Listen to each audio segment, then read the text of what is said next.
The next quality that I'd like to discuss is discipline. So, what do I mean by discipline in investing?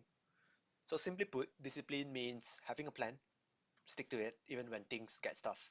So, it means avoiding all those impulsive decisions and staying focused on your long-term goals. So, even in the face of markets that goes up and down and erratic markets.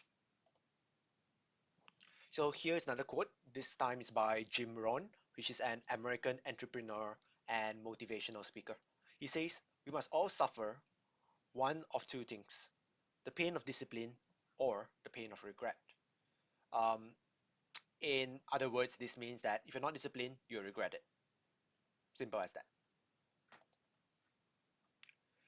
So let's move on to how to master your inner discipline. So discipline is important because without any discipline, you have no direction, no plan. This means that you would easily swayed by other people's ideas, news, other forms of media. So why is this a bad thing? You might ask. This is because that most of what you hear is full of rubbish, and that would significantly damage the performance of your investments. So if you haven't heard of the saying, it's like if you get input, if you get rubbish input, you produce rubbish output. Um, so it's like when I was a data scientist, the data is very important. If I get rubbish data, the output is rubbish as well. The same goes for investing. You get rubbish advice, rubbish info, your investments would reflect it. So the first rule of mastering your inner discipline is to never buy from the fear of missing out. Short form FOMO. So FOMO is an acronym. So why does FOMO happens? So FOMO actually stems from various feelings and emotions that occur when investing. So these are like emotions that I mentioned earlier, uh, fear, greed. It also includes emotion like jealousy, impatience, which we have talked about before.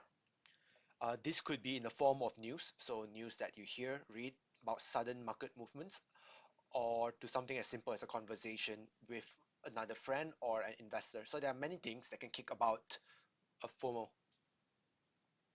So thinking back, I remember back in 2020, I was working as a part-time concierge. It was during those days, 2020, where crypto was becoming the in thing.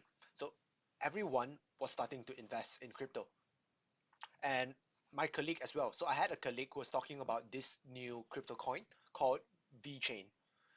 If you want to know more, you can just do a quick Google search. It's VeChain. So he was talking about how this coin would bring a revolution within the logistics industry. He was talking about all the benefits. He says he has done his research and so on. And and it was going to be the next Bitcoin. That's what he told me. If you don't invest in it now, I'm going to miss the boat and totally going to regret it. Credit to him, he was actually very convincing. So a few of my colleagues went on to buy the coin. So what happened to this coin is that after a few months of that, it did go up to a peak, but then it crashed down very badly. So let's hope my other colleagues sold it before it actually crashed. But my point here, there's one point I'm trying to make here, is that without a proper investing plan, without discipline, you would listen to what other people tell you. Anyone tells you, you would listen to it. So another very interesting cryptocurrency is Dogecoin. So this is a Dogecoin chart, and for those of you that have no idea what Dogecoin is, it was a coin created as a joke. So this coin is a joke um, to traditional cryptocurrencies like Bitcoin. So the name and it actually has a Shiba Inu logo, which is a dog, are based on the meme.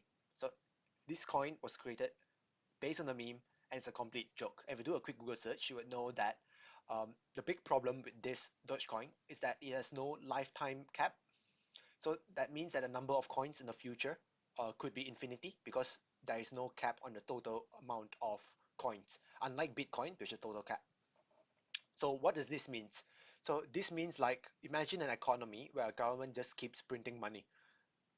So when you print too much money, what happens is that you get inflation, and not only inflation, you get hyperinflation if it gets too bad. So that means that the coin or the currency, when at that stage of hyperinflation, it has no value at all, and that is like Dogecoin. It theoretically shouldn't have any value at all because it's hyperinflationary. But look at this chart here. If you see in 2021, a coin with no value at all increased by more than 1,000% in value. Why? It's FOMO. So it's the fear of missing out on the profit. People fear missing out on the profit you might make if they don't buy the cryptocurrency as soon as possible, regardless of its current price. So in general, I feel that the cryptocurrency market is driven more by emotions rather than rationality. So FOMO is a huge factor to consider when trying to trade crypto. So really, really do your research on why you think that coin is going to work. And I would consider it a very speculative investment, crypto. So if you want to invest in crypto, I would recommend just taking a small stake of your portfolio in crypto assets. Um, and going back to Dogecoin, I can guarantee you that half of the people investing in this coin don't even know what they're investing in. So they're just getting the hype and fear missing out these large gains. And if you can see from the chart, right after FOMO, there's usually a large crash. Why? That's because the share price doesn't justify the value of the coin. It's the same like a large crash of an overhyped company because the fair value of the company is much less than what the share price reflect. So don't worry about that for the moment. I will teach you in later sections how to calculate the fair value of the company.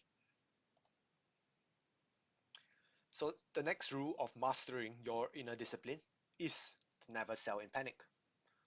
So never sell just because everyone is selling. So this chart here shows the S&P 500 index, which is the largest index fund in the US, United States.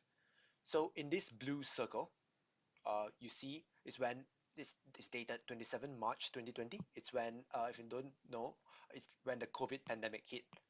And what happened here is that people started selling their stocks like crazy. Even though it looks like a small drop, but I think this is, if you do the math, it's about 30%. So why is this problematic? Because even businesses that shouldn't be affected uh, get affected by this crazy selling. For example, I remember the price of Amazon dropped by 30%. Think about it. It doesn't make sense at all because during a pandemic, um, brick and mortar shops, so all those physical stores are closed, and people would have to shop online. And companies like Amazon, Facebook, um, their profits will be increasing. So it makes no sense that their stock price would drop.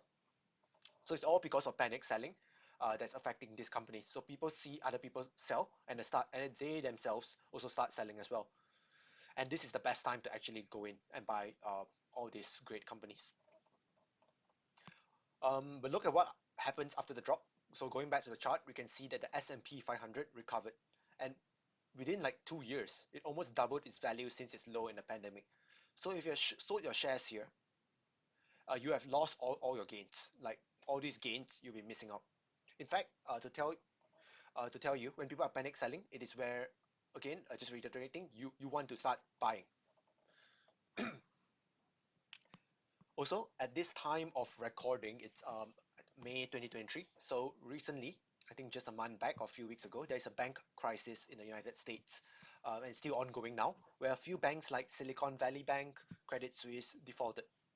So that means they either got bought over or go bankrupt. The Fed had to step in, and people started panic selling all their shares in the financial banking industry. So even banks that large good banks like JP Morgan, not Credit Suisse, Deutsche Bank, their share price started falling like mad. But what I'm doing while all these people are selling is that I'm buying these shares because these great banks are actually at a premium discount. So the third point of mastering your inner discipline is sort of tying up the two previous points, which is to control your emotions. So most investors at the beginning of their investing journey, when they see red in their portfolio, you see, wow, red, they start selling. They make a loss, and then they're too scared to come back and investing again because they burn themselves and they don't want to, um, they say it's too risky and don't want to invest again. So I always recommend new investors to check their portfolio less. So once a month is more than enough. You don't have to check it every day, every hour. Some people even check it every few minutes. Um, well, you might say, and you, I can control my emotions. I'm a very rational person. I won't sell my shares even when it goes red due to temporary fluctuations. I can tell you it's not as easy as it sounds because when you see a portfolio drop 10%, maybe you resist. You can resist selling it. This is talking from my experience, but when you see it drop 30 to 40%, what are you going to do? Because that you lose half your net worth, and that's where you start panicking. Um, yeah, so that is a mistake that I've done very early in my investing career. So I want you to fight the urge to constantly check your portfolio because it will just do more harm than good.